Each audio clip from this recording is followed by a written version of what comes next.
മഹേഷ പട്ടം. ഓ കുടുങ്ങിപ്പോയി. താഴെ പോയടാ പോട്ടെ, നമ്മ പട്ടം കാട്ടിത്തരാൻ പറഞ്ഞു. അപ്പോൾ ഹേ ഗൈസ്, എൻ്റെ പേരാണ് സൂരജ്. നിങ്ങൾക്ക് അവർക്ക് എൻ്റെ ചാനലിലേക്ക് സ്വാഗതം. അപ്പോൾ നിങ്ങളെല്ലാവരും ടൈറ്റിൽ വായിച്ചിട്ടുണ്ടാവും, അതായത് പട്ടം എങ്ങനെ ഉണ്ടാക്കുക, പിന്നെ അതിൻ്റെ ഓരോ കാര്യങ്ങൾ. അപ്പോൾ ഞാനിതിലെല്ലാം വ്യക്തമാക്കുന്നതായിരിക്കും. പട്ടത്തിൻ്റെ എങ്ങനെ മേടിക്കണം, ഏത് മേടിക്കണം, എങ്ങനെ ഉണ്ടാക്കണം, പറപ്പിക്കണം. അപ്പോൾ ഞാൻ കൊച്ചിയിലാണ് താമസം. അപ്പോൾ ഞാനിവിടെ എവിടെയാണ് നല്ല ക്വാളിറ്റിയും ചീപ്പായ പട്ടവും എവിടെ കിട്ടുന്നത് അതും ഞാൻ വ്യക്തമാക്കുന്നതായിരിക്കും. അപ്പോൾ ഞാൻ ഈ ചാനൽ ഉണ്ടാക്കിയത് തന്നെ എന്തിനാണെന്ന് വെച്ചാൽ എൻ്റെ ഒരു ക്രേസായ മോട്ടോ വ്ളോഗിങ്, അതിനു വേണ്ടിയാണ് ഞാൻ ഇത് ഉണ്ടാക്കിയത്. പിന്നെ ഇവിടെ എല്ലാവരും പട്ടം പറപ്പിക്കണതുകൊണ്ട് ഞാനൊരു വീഡിയോ ഉണ്ടാക്കാമെന്ന് വിചാരിച്ചു. അപ്പോൾ ഇപ്പോൾ ഒരു ഡിം ക്ലൈമറ്റാണ്, നിങ്ങൾക്ക് കാണാം, ഡിം ക്ലൈമറ്റാണ്. അത് കാരണമായിരിക്കും എല്ലാവരും പട്ടം ഇറക്കിയത്. അല്ലെങ്കിൽ ഇവിടെ കുറേ പേര് പട്ടം പറപ്പിക്കാറുണ്ട്. അപ്പോൾ ഇതാണ് സംഭവം. അപ്പോൾ ഞാനിതിൽ എല്ലാം മാജ ഉണ്ടാക്കല് അങ്ങനെ കുറേ കാര്യങ്ങൾ ഞാനിതിൽ പറയുന്നതായിരിക്കും. നിങ്ങൾ ഈ വീഡിയോ ഫുള്ള് കാണുക. പിന്നെ നിങ്ങൾക്ക് ഇഷ്ടപ്പെട്ടെങ്കിൽ സബ്സ്ക്രൈബ് ചെയ്യുക, ലൈക്കും ചെയ്യുക. പിന്നെ നിങ്ങൾക്കൊരു മെസ്സേജ് തരാണ്ടായി, അതായത് ഈ പട്ടം പറപ്പിക്കലൊക്കെ നല്ലതാണ്, പക്ഷെ അതിൻ്റെ നൂല് കാരണം ഓരോ സ്ഥലത്ത് കുടുങ്ങുന്ന സാധ്യതകളുണ്ട്. അതിൻ്റെ കാരണം ഓരോ പക്ഷി വർഗങ്ങൾക്കൊക്കെ ഹാർംഫുള്ളാണ്. അപ്പോൾ നിങ്ങൾ എൻ്റർടൈൻമെൻറ്റിനും ഓക്കെ, പക്ഷെ നൂല് ശ്രദ്ധിക്കുക. എവിടെയെങ്കിലും ഉണ്ടെങ്കിൽ എടുത്ത് ഡിസ്പോസിബിൾ ബാസ്ക്കറ്റിൽ ഇടാൻ നിങ്ങൾ ശ്രമിക്കുക. അപ്പോൾ നമുക്ക് വീഡിയോയിലോട്ട് കിടക്കാം. അപ്പോൾ ഗൈസ്, ഇതാണ് നമ്മൾ നേരത്തെ പറഞ്ഞ കുപ്പിച്ചില്ലിൻ്റെ പൊടി. ഇതിലാണ് നമ്മൾ ഈ കുപ്പിച്ചില്ലാണ് ഇട്ട് പൊടിക്കണത്. കൂടെ കരിങ്കല്ലിൻ്റെ പൊടിയും കൂടിയുണ്ട്. അത് രണ്ടും കൂടി മിക്സ് ആക്കിയിട്ടാണ് മാഞ്ചയുടെ ഒരു മിക്സ് ഉണ്ടാക്കണം. അപ്പോൾ ഇത് എന്താന്ന് വെച്ചാല് ട്യൂബ് പൊട്ടിച്ച ഒരു ഇതാണ്. അപ്പൊ ഇത് അകത്തിട്ട് അതും ഒരു രീതിയിൽ അരച്ചെടുക്കും. അങ്ങനെയാണ് ആ പൊടി എടുത്തിട്ടാണ് മാഞ്ച ഉണ്ടാക്കണത്. കൂട്ടുകാരെ, നമ്മ മാഞ്ച ഉണ്ടാക്കാനാണ് പോണത്. ഇതിപ്പോ കൂന്തപ്പശ വെച്ചാണ് നമ്മ ചെയ്യാൻ പ്ലാൻ ചെയ്തത്. പക്ഷെ ഇപ്പൊ നമുക്ക് ചോറാക്കിയിട്ട് ആ ചോറിപ്പോ മിക്സിയിലിട്ട് ബ്ലെൻഡ് ചെയ്ത് നല്ല പേസ്റ്റ് ആക്കിയിട്ട് എടുത്താകണേണ്. അതിൽ കുറച്ച് സോപ്പ് പൊടി പിന്നെ ചില്ലുപൊടി അത് രണ്ടും കൂടി മിക്സ് ആക്കിയിട്ട് ഈ നൂലില് പുരട്ടിയിട്ട് മാഞ്ച ഉണ്ടാക്കും. ഇത് ഇവിടെ വെയിലൊക്കെ ഉണ്ട്. ഈ ടെറസിലാണ്. ആ ടെറസില് ആണിയുണ്ട്. ആ ആണി മുതൽ അങ്ങേറ്റത്തെ ആണി അവിടെയും വെട്ടി കെട്ടിയിട്ട് ഇങ്ങനെ പതുക്കെ നൂലിൽ ഇതാക്കി ചെയ്യും. ഇപ്പൊ കുറെ പേര് പട്ടമൊക്കെ പറപ്പിക്കുന്നുണ്ട്. ദേ അവിടെ വാലുള്ള വട്ടം. അതെ അടുത്തൊരു വട്ടം എടാ.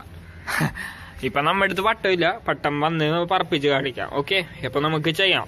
ഇതാണ് നമ്മുടെ ലാസ്റ്റ് ഇത്. അപ്പൊ ഇത് വെച്ച് ഇങ്ങനെ കൊണ്ടുപോകും. അപ്പൊ ചെയ്തോടാ ഇങ്ങനെ ചെയ്യും.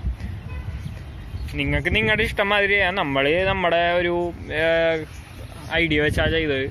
അപ്പോ വെയിലുണ്ടാവണം, ആ സമയത്ത് ചെയ്യാൻ പാടുള്ളൂ. നല്ല വെയിലുണ്ടെങ്കിൽ ചെയ്തോ. ഞാൻ യാതൊരു നിർബന്ധവും പറയണില്ല, ഇത് വെച്ച് തന്നെ ചെയ്യണമെന്ന്. നിങ്ങൾക്ക് വേണമെങ്കിൽ കടയിൽ പോയിട്ട് നൂല് മേടിക്കാം. ഇത് വെറുതെ ഒരു നമ്പർ 10 ആണല്ലോ. അപ്പോൾ പ്രകൃതിയിൽ അപ്പോൾ തന്നെ വേസ്റ്റായി പോവാൻ സാധ്യതയില്ല, ദ്രവിച്ചു പോവും. മറ്റേ നൂലൊക്കെ ആണെങ്കിൽ സീനാണ്, ടങ്കീസ് ഫിർക്കിയൊക്കെ കുറച്ച് പ്രശ്നമാണ്. അപ്പോൾ ഞാൻ ഒരു ചെറിയൊരു മെസ്സേജ് തന്നേ ഉള്ളൂ. നിങ്ങളുടെ ഇഷ്ടമാതിരിയായി. ഈ ഇൻഫർമേഷൻ നിങ്ങൾക്ക് എല്ലാവർക്കും ഉപകാരപ്പെടുന്നു എന്ന് വിചാരിക്കുന്നു. ഫോക്കസായി. അപ്പോൾ അതെ കണ്ടല്ലോ, നിങ്ങൾ നേരെ നിൽക്കണം, ഈ പരുവത്തിൽ തന്നെ ആവണം. അപ്പോഴാണ് നിങ്ങളെ ഈ നൂല് സക്സസ് ആവണത്. നല്ല ഇപ്പോൾ എന്താ പറയാ, ഫോക്കസ്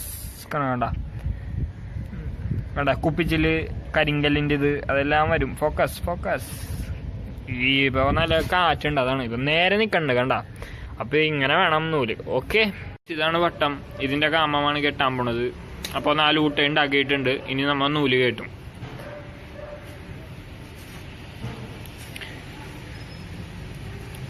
ഇതിൻ്റെ എന്താ പറയാറ്, ഇതിന് ഈ നൂലിന് അങ്ങനെ പ്രത്യേകിച്ച് അളവൊന്നുമില്ല. എന്നാലും നമുക്കൊരു ഊഹം പറഞ്ഞാൽ അതെ, ഇവിടെ 2 പേപ്പർ ഉണ്ടാവും, അവിടെ ഊട്ടുണ്ടാക്കുക, അതേമാതിരി ഇവിടെ 2 ഊട്ടുണ്ടാക്കുക. പിന്നൊക്കെ നൂല് ഒരുമാതിരി ഞാൻ ലാസ്റ്റ് കെട്ടി കഴിഞ്ഞിട്ട് നിങ്ങൾക്ക് ഒരു അളവ് പറയാം. ആ അളവ് ചെയ്താൽ മതി. നമ്മളൊരു ഊഹം വെച്ചിട്ടാണ് ചെയ്യണത്. അപ്പോൾ ഇത് നമുക്ക് കെട്ടി കഴിഞ്ഞിട്ട് ഇതിൻ്റെ എൻഡ് പിടിച്ച് കഴിഞ്ഞാൽ അതെ ഇതിൻ്റെ ഒരു അടുത്തായിട്ട് വന്നു, അതാണ് അളവ്. അപ്പോൾ സെൻറ്ററായിട്ട് വരും.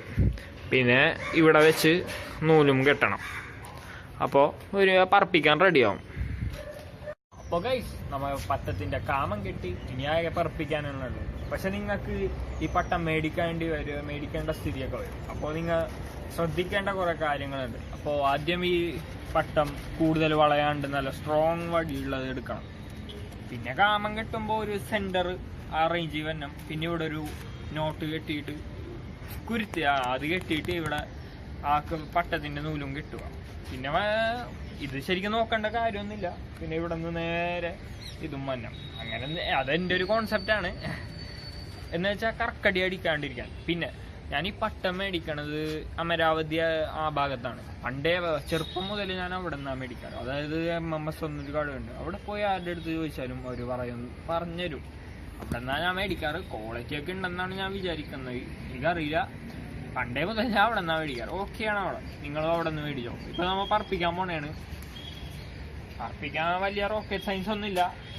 നല്ല ടെറസിനെങ്കിൽ താഴെ വെച്ചിങ്ങനെ പറപ്പിക്കാം. ചെറിയ കടിക്ക് ഉണ്ടെന്നാണ് പറഞ്ഞത്. എന്തായാലും ഞാൻ പറപ്പിക്കാൻ വീഡിയോ ഫാസ്റ്റ് ഫോർവേഡ് ആക്കുന്നുണ്ട്.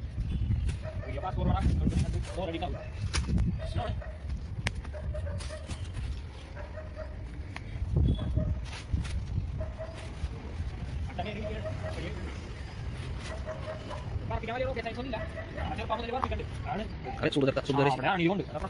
കൂട്ടുകാരെ, നമ്മളെ പട്ടം മുകളിലെത്തി. ഈ പട്ടത്തിന് എന്തോ പ്രശ്നമുണ്ടായി. അപ്പോൾ വീഡിയോ എടുക്കാൻ പറ്റിയില്ല. രണ്ടുപേരും കൂടി ഒന്ന് ശ്രമിച്ചിട്ടാണ് പൊക്കിച്ചത്. ഈ പട്ടത്തിന്റെ പുറകിലൊരു വടി ഉണ്ടാവും. അതിന്റെ അവിടെ കുറച്ച് നൂല് കെട്ടി. അതാണ് ബാലൻസ് എന്തോ കുറവായിരുന്നു. അതാണ് ഇപ്പോൾ പൊങ്ങിയിട്ടുണ്ട്. പറപ്പിക്കണേണ്. കണ്ടോ, പ്ലെയിൻ അടിക്കണ്. എന്താണെന്നറിയില്ല. അപ്പോൾ ഗൈസ് ഇത് പട്ടം ഇറക്കിയിട്ടുണ്ട്. പറപ്പിക്കണതൊന്നും നമുക്ക് കാട്ടാൻ നിന്നില്ല. യൂട്യൂബിൽ കുറേ വീഡിയോ ഉണ്ട്. അപ്പോൾ നിങ്ങളുടെ അമൂല്യമായ സമയം കളയാണ്ട് ഞാൻ ഒരു ഷോർട്ടായ ഒരു വീഡിയോ ഉണ്ടാക്കി. ഇപ്പോൾ പറപ്പിച്ചിട്ട് ഇറക്കി. കീറലൊക്കെ വന്നിട്ടുണ്ട്. അപ്പോൾ ഈ ചാനൽ ഞാൻ നേരത്തെ പറഞ്ഞ പോലെ ഈ ചാനൽ ക്രിയേറ്റ് ചെയ്തത് മോട്ടോ വ്ളോഗിങ്ങിൻ്റെ ഒരു കോൺസെപ്റ്റുമായിട്ടാണ്. ഇനി അടുത്ത വീഡിയോ ഒക്കെ എൻ്റെ വണ്ടി റിലേറ്റഡ് ആയിട്ടാണ്. അതായത് റിപ്പയറിങ്. അത് നിങ്ങൾക്ക് എന്തെങ്കിലുമൊക്കെ പ്രശ്നം ഉണ്ടെങ്കിൽ നിങ്ങൾ കമൻറ്റ് ചെയ്യുക. ഞാൻ അതിൻ്റെ വീഡിയോ ഉണ്ടാക്കുന്നതാണ്. ഓക്കെ, അപ്പോൾ സൈനിങ് ഓഫ്.